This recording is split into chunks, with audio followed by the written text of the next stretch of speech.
Good evening, नमस्ते, सत श्री अकाल दोस्तों आज मैं एक्सप्लेन करने वाली हूँ न्यूटोपिया के एपिसोड 4 को। अगर आपने इसके पहले के एपिसोड नहीं देखे हैं तो आपको डिस्क्रिप्शन में इसकी लिंक मिल जाएगी, आप वहाँ से जाकर देख सकते हैं। तो एपिसोड 4 की शुरुआत में हम कांग यांजू और ली जे यून के एक पास्ट को देखते हैं, जहाँ पर कांग यांजू को एक लड़का प्रपोज कर रहा होता है। वहीं पर हम ली जे यून को भी देखते हैं, जहाँ पर वो अपने दोस्त के साथ आता है और ली जे यून कह रहा था कि यहाँ पर क्या हो रहा है। इस पर उसका दोस्त बताता है कि कांग यांजू को कोई लड़का प्रपोज कर रहा है और हमें यहाँ ये भी पता चलता है कि ली जे यून को कांग यांजू बिल्कुल भी पसंद नहीं है, लेकिन वह जितने भी लड़के थे वो कांग यांजू को पसंद करते थे। अब यहाँ पर कांग यांजू उस लड़की को मना कर देती है जो कि उसे प्रपोज करने आया था। उसके बाद उनकी क्लास स्टार्ट हो जाती है, जिसके बाद उनका प्रोफेसर उन्हें कहता है कि उन्हें एक असाइनमेंट बनाना है और अपने पार्टनर को चूज कर ले उस असाइनमेंट के लिए। अब जब क्लास खत्म हो जाती है तो ली जे यून अपने दोस्त के साथ वहां से जाने लगता है कि तभी हम कांग यांजू को देखते हैं जो कि ली जे यून के पास आती है और उसे अपना पार्टनर बनने को कहती है, लेकिन यहाँ पर ली जे यून उसे मना कर देता है। और इसके बाद जो ली जे यून का दोस्त है वो कांग यांजू के साथ पार्टनर बनने को कहता है और कांग यांजू मान जाती है। और अब उसके बाद हम ली जे यून और उसके दोस्त को एक जगह पे देखते हैं जो कि कॉलेज में ही होती है। वहाँ पर जो ली जे यून है वो अपने दोस्त से काफ़ी गुस्सा होता है क्योंकि उसका दोस्त कांग यांजू का पार्टनर बन जाता है और उसे छोड़ देता है। इस पर ली जे यून उसे गद्दार कहता है और बुरा कहता है।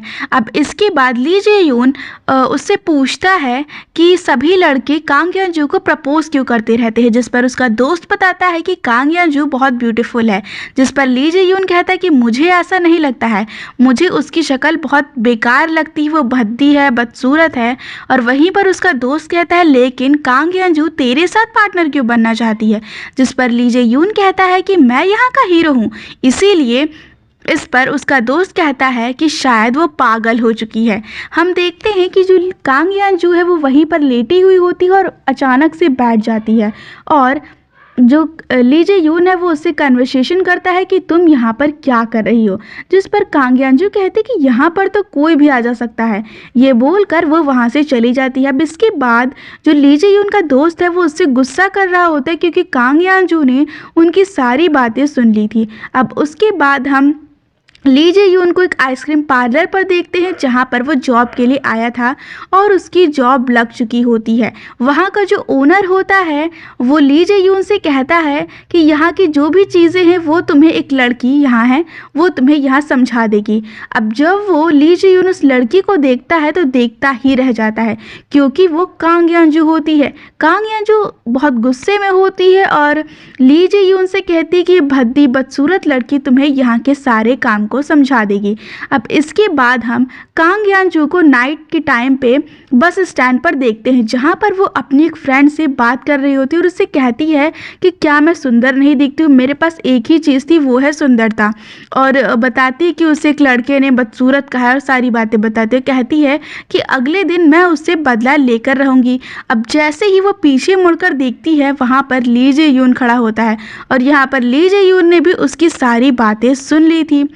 अब ली जे यून को देखकर कांग यांजू उससे पूछती है कि तुम यहाँ पर क्या कर रहे हो, जिस पर ली जे यून कहता है कि ये बस स्टैंड है, तुम्हारे बाप की जगह नहीं, अब यहाँ पर मैं खड़ा हो सकता हूँ। अब उसके बाद जो ली जे यून है वो बस में बैठकर वहाँ से चला जाता है। दूसरे दिन हम कांग यांजू को उस आइसक्रीम पार्लर पर देखते हैं जहाँ पर एक कस्टमर कांग यांजू से बहस कर रहा होता है क्योंकि उसको आइसक्रीम वापस करनी थी और अपने पैसे लेने थे, जिस पर कांग यांजू उससे कहती है कि हमारी पॉलिसीज़ के हिसाब से हम 3 घंटे के बाद किसी भी आइसक्रीम को वापस नहीं लेते हैं और उसको कम से कम 7 घंटे से भी ज़्यादा हो चुका था, जिस पर कांग यांजू उसे लेने से मना कर देती है। लेकिन वो आदमी उसके ऊपर उस आइसक्रीम को फेंक देता है, लेकिन तभी ली जे यून उसे अपनी ओर खींच लेता है और उसे बचा लेता है और ली जे यून अपने फ़ोन से उस आदमी का वीडियो बनाने लगता है, जिस पर वो आदमी वहाँ से डर कर भाग जाता है। इसके बाद हम ली जे यून और कांग यांजू को देखते हैं जो कि उस दीवार को साफ कर रहे होते हैं और कांग यांजू उसको थैंक यू भी कहती है और ली जे यून कहता है कि हाँ ठीक है। उसके बाद वो दोनों बहस करने लगते हैं और ली जे यून उससे कहता है कि तुमने मुझे कल मेढक कहा था, जिस पर कांग यानजू कहती है कि तुम भी मेरी बुराई कर रहे थे। उसके बाद ली जे यून कहता है कि चलो ठीक है, हमारा हिसाब अब बराबर हो चुका है। अब ली जे यून वहाँ से चला जाता है और कांग यानजू उसे देखती है और देखते ही रह जाती है। यहाँ पर जो कांग यानजू है वो ली जे यून पर फुल्ली लट्टू हो चुकी थी। अब अगले दिन हम कांग यानजू को उस शॉप पर देखते हैं जहां पर वो अपने साथ काम करने वाले 2 लोगों के लिए ग्लव्स लेके आई थी, जिस पर वो दोनों कहते हैं कि तुम ली जे यून के लिए कुछ नहीं लाई हो, जिस पर कांग यानजू कहते कि हाँ ग्लव्स खत्म हो चुके हैं। हम उसके बाद देखते हैं कि वो ली जे यून के लिए एक मफलर लाई थी, लेकिन जो ली जे यून उसे लेने से इनकार कर देता है। इसके बाद हम देखते हैं कि कांग यानजू थोड़ी देर बाद फिर ली जे यून के पास जाती है और उससे कहती है कि वो उसे देना चाहती है और उसे दोस्ती करना चाहती है, लेकिन जो ली जे यून है वो उसके मुंह पर ही उसे मना कर देता है, यानी उसे रिजेक्ट कर देता है और कहता है कि मुझे तुम्हारा दोस्त नहीं बनना है। अब कांग यानजू वहाँ से चली जाती है और काउंटर पे जाकर खड़ी हो जाती है और इसके बाद हम ली जे यून को देखते हैं और वहाँ पर उसका एक दोस्त भी होता है जो कि दोनों मिलकर कांच को साफ कर रहे होते हैं। तभी उसका दोस्त उससे कहता है कि तुम क्या कांग यानजू को डेट कर रहे हो, जिस पर ली जे यून कहता है कि नहीं, मैं उसे डेट नहीं कर रहा हूँ। तो वो काफ़ी खुश हो जाता है क्योंकि वो उसे लाइक करता था। अब इसके बाद वो उससे कहता है कि अच्छा अब मैं उसके साथ डेट पे जा सकता हूँ। फिर इसके बाद हम देखते हैं कि जो कांग यानजू है वो रोना स्टार्ट कर देती है और वो अपने बॉस से कहकर ये चली जाती है कि उसकी तबीयत ख़राब हो गई है और इसके बाद वो एक जगह पर जाकर बैठ जाती है जहाँ पर चारों तरफ बर्फ़ होती है और हम देखते हैं कि कांग यानजू अभी भी रो रही होती। तभी वहाँ पर ली जे यून उसका जैकेट लेके वहाँ आ जाता है, लेकिन कांग यानजू उस जैकेट को फेंक कर आगे बढ़ने लगती है और वो गिर जाती है। वहीं पर कांग यानजू कह रही होती है कि लेस हमेशा खुल जाते हैं और तभी उसके पास ली जे यून आ जाता है जो उसके लेसेस को बांध देता है और उसे सिखाता है कि लेसेस बांधते कैसे हैं और उसे रोने से मना करता है। इस टाइम कांग यानजू उससे पूछती है कि क्या मैं तुम्हें इतनी बुरी लगती हूँ, जिस पर ली जे यून कहता है कि तुम बहुत सुंदर हो और यहीं पर हमें प्रेजेंट टाइम दिखाया जाता है जहां पर कांग यानजू अपने लेजर्स को बांध रही होती है। ली जे यून को गाली देती है क्योंकि उसने उससे कहा था कि ये लेस अब नहीं खुलेंगे और वो दोबारा खुल जाते हैं। फिर दूसरी तरफ हम उन सोल्जर्स को देखते हैं जहां पर उन्होंने एक ज़ोंबी को मार दिया था। तभी हम देखते हैं कि जो दूसरा सोल्जर था जो ज़ोंबी बनने वाला था वो अब बन चुका होता है। वो सभी लोगों के ऊपर हमला करने के लिए आ रहा होता है, लेकिन तभी रा इन हो उसके ऊपर गर्म पानी फेंक देता है और फिर केतली से उसे मारने लगता है। सभी लोग अपनी अपनी गन निकाल कर उसके ऊपर निशाना लगाए होते हैं, लेकिन कोई भी उसके ऊपर फायर नहीं कर रहा होता क्योंकि वो तो उनका दोस्त ही था, तो वो कैसे फायर कर सकते। अब सूजुंग यहाँ पर एक सोल्जर की गन लेकर उसे उस ज़ोंबी को शूट कर देती है और वो वहीं पर मर जाता है। अब ये देखकर सभी लोग बहुत शॉक थे और उनके जो हेड होते हैं वो उसे कहते हैं कि तुम एक सिविलियन हो, तुम ऐसे फायर नहीं कर सकती हो। इसके बाद सीन शिफ्ट होता है और हम कांग यानजू को देखते हैं जिन्हें एक लड़का मिलता है जो कि वॉमिटिंग कर रहा होता है और उसके पैर पर ज़ोंबी के काटने का निशान भी होता है और वो लड़का उनसे कहता है कि क्या तुम मेरी मदद कर सकते हो, जिस पर जो जिनबुक है वो कहता है कि इसको ज़ोंबी ने काटा है, हम इसकी मदद नहीं कर सकते, जिस पर कांग यानजू उसकी मदद करने के लिए मान जाती है। तभी हम वहाँ पर बहुत सारे ज़ोंबीज़ को देखते हैं जो कि उनके तरफ आ रहे होते हैं और वो सभी लोग वहाँ से भागने लगते हैं।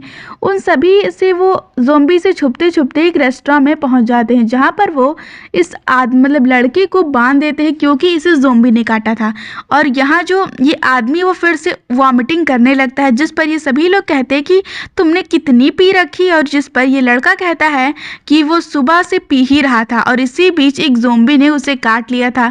वहाँ पर एक ज़ोंबी आ जाता है जो कि इस लड़के को छोड़कर कांग यानजू के पास चला जाता है उसको खाने के लिए। एक गलती की वजह से सारे बर्तन उसके ऊपर गिर जाते हैं और वो ज़ोंबी वहीं पर मर जाता है और ये ज़ोंबी एक पुलिस इंस्पेक्टर होता है। जिसके बाद एलेक्स उसके पास एक डिवाइस लेकर आता है जो कि शायद ये चेक करने के लिए होता है कि सामने वाले ने कितने ड्रिंक कर रखी है। उसके बाद एलेक्स सभी को बताता है कि शायद ज़ॉम्बी ने इसके ऊपर अटैक इसलिए नहीं किया क्योंकि इसने पी रखी थी, या फिर ऐसा हो सकता है कि पीने के बाद ज़ॉम्बी ने इसे काटा था और उसके काटने के बाद ज़ॉम्बी इस पर अटैक नहीं कर रहे हैं। और एलेक्स सभी से ये कहता है कि शायद हम सबको भी दारू पीनी चाहिए ताकि हम सभी बच पाएं। वहीं पर कांग यानजू ली जे यून को कॉल कर रही होती, लेकिन ली जे यून का कॉल लगता नहीं है। अभी एलेक्स उसके लिए एक ड्रिंक लेके आता है और कांग यानजू उसको पी लेती है। अभी हमें सीन पास्ट में दिखाया जाता है और हम कांग यानजू को देखते हैं जहाँ पर वो अपने डैड के फ्यूनरल में पी रही होती है। वहीं पर हम ली जे यून को भी देखते हैं जो सभी लोगों को खाना दे रहा होता है। उसके बाद हम उन दोनों को एक जगह पर बैठे हुए देखते हैं जहाँ पर कांग यानजू उसको एक लाइटर लाकर देती है और कहती है कि ये मेरे पिता की तरफ से एक गिफ्ट है। जिस पर ली जे यून कहता है कि मैं तो स्मोक नहीं करता। जिस पर कांग यानजू कहते कि मेरे पिता भी कभी स्मोक नहीं करते थे और मैंने ही उन्हें ये लाइटर गिफ्ट में दिया था, लेकिन वो इसकी बहुत केयर करते थे और मैं जब भी उनके पास होती थी वो हमेशा ऐसा प्रिटेंड करते थे कि जैसे कि वो सिगरेट पी रहे हो। ये सुनकर ली जे यून भी ऐसा प्रिटेंड करने की कोशिश करता है जैसे कि वो स्मोक कर रहा है और ये देखकर कांग यानजू खुश हो जाती है। तभी सीन कट हो जाता है और हम ली जे यून को देखते हैं जहाँ पर सुबह का टाइम होता है और वो उठ जाता है और कांग यानजू को कॉल करने लगता है, लेकिन कांग यानजू का कॉल नहीं लगता है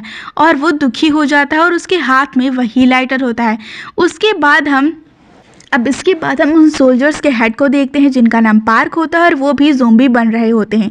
और दूसरी तरफ हम देखते हैं कि सूजुंग और जो बाकी सोल्जर्स होते हैं वो न्यूज़ देख रहे थे और न्यूज़ में बताया जा रहा था कि ये जो ज़ोंबी है वो किसी हथियार से नहीं बल्कि अपने दांतों से हमला करते हैं और वो जिस भी इंसान को काटते हैं उनमें इन्फेक्शन फैल जाता है और वो ज़ोंबी बनने लगते हैं। इसीलिए वो कहते हैं कि जितने भी लोग हैं वो अपने घर पर रहें और अपने घर के खिड़की दरवाज़ों को बंद रखें। अब इसके बाद जो इन हुआ वो उन सभी से कहते हैं कि क्या मैं कुछ बोल सकता हूँ। जिस पर वहाँ एक बैठा सोल्जर कहता है कि यहाँ पर कोई नहीं है तो तुम कुछ भी बोल सकते हो। जिस पर राइनो कहता है कि फर्स्ट क्लास का जो चुलबू था वो इतनी जल्दी ज़ोंबी नहीं बना था।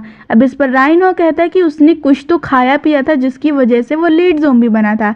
जिसके बाद सूजुंग उससे एक सोल्जर की तरह बात करती है और कहती है कि तुम सच में पागल हो चुके हो।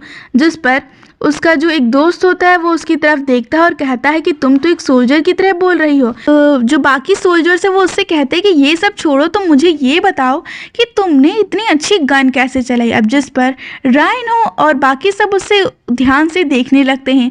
अब वहाँ पर सूजुंग उनको बताती है कि ये एक सीक्रेट है, लेकिन हाई स्कूल में मैं एक कॉम्पिटिटिव शूटर थी और वो एक नेशनल शूटर थी। अब ये सब सुनकर वो सभी लोग शॉक में होते हैं। तभी उनको एक गन के चलने की आवाज़ सुनाई देती है और हम देखते हैं कि सभी लोग बाहर आ जाते हैं और उनको समझ आता है कि वो आवाज़ जो उनके जो हेड है उनके ऑफिस से आ रही है, जहां हम देखते हैं कि हमें बहुत सारा खून दिखाया जाता है और वहां उनके जो हेड होते हैं वो मरे हुए रहते हैं।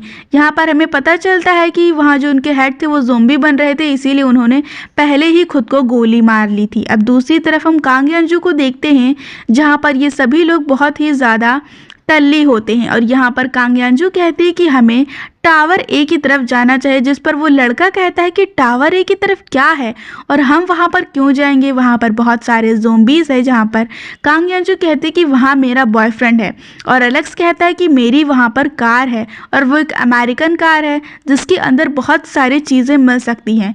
जिस पर वो लड़का कहता है कि अमेरिकन कार तो बहुत अच्छी होती है। अब आगे एलेक्स कहता है कि टावर ए में कांग यानजू का बॉयफ्रेंड है जो कि एक सोल्जर है और वो हमें बचा सकता है। अब यहाँ पर हम कांग यानजू को देखते हैं जो कि गोल्फ स्टिक को लेकर बाहर निकल जाती है ज़ोंबीज़ को मारने के लिए। एलेक्स वहीं पर होता है और अपनी बकवास कर रहा होता है और जो बाकी लोग होते हैं वो कांग यानजू के पीछे चले जाते हैं। अब हम देखते हैं कि वो जो लड़का था उसको सच में ज़ोंबीज़ नहीं मार रहे होते हैं, लेकिन इन दोनों के पीछे ज़ॉम्बीज़ पड़े हुए थे। अब ये जो लड़का था वो तभी एक कार का हॉर्न बजाता है और इन दोनों को बचा लेता है। दूसरी तरफ हम उनके हेड को देखते हैं जो कि बंदूक से खुद को मारने की कोशिश कर रहे होते हैं, लेकिन तभी राइन हो और ली जी यून उनके रूम में आते हैं। वहाँ पर वो उनसे कहते हैं कि आप क्या कर रहे हो। तो वहाँ पे जो उनके सार्जेंट होते हैं यानी हेड होते हैं वो कहते हैं कि मैं तो जो हेड पार्क थे उनकी इन्वेस्टिगेशन कर रहा हूँ कि उन्होंने खुद को कैसे मारा होगा।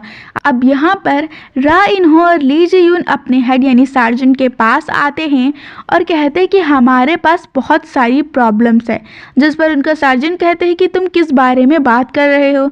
जिस पर रा इन हो उन्हें बताता है कि जैसे कल लाइट गई थी वो वापस आ गई। जिस पर सार्जेंट कहता है कि हाँ मुझे वो याद है, अब आगे बोलो। जिस पर रा इन हो कहते हैं कि जो होटल की इलेक्ट्रिक सप्लाई है वो एक्सटर्नल से बैकअप पर चली गई है और हमारे पास पानी आ रहा है और इसका मतलब ये है कि वाटर टैंक अभी चल रहे हैं। उस टाइम पर शायद वो होटल जनरेटर का यूज़ कर रहे हैं और अगर जनरेटर ख़त्म हो जाएगा तो हमारे पास पानी आना भी ख़त्म हो जाएगा, मतलब उनके डिस्चार्ज होते ही पानी आना बंद हो जाएगा।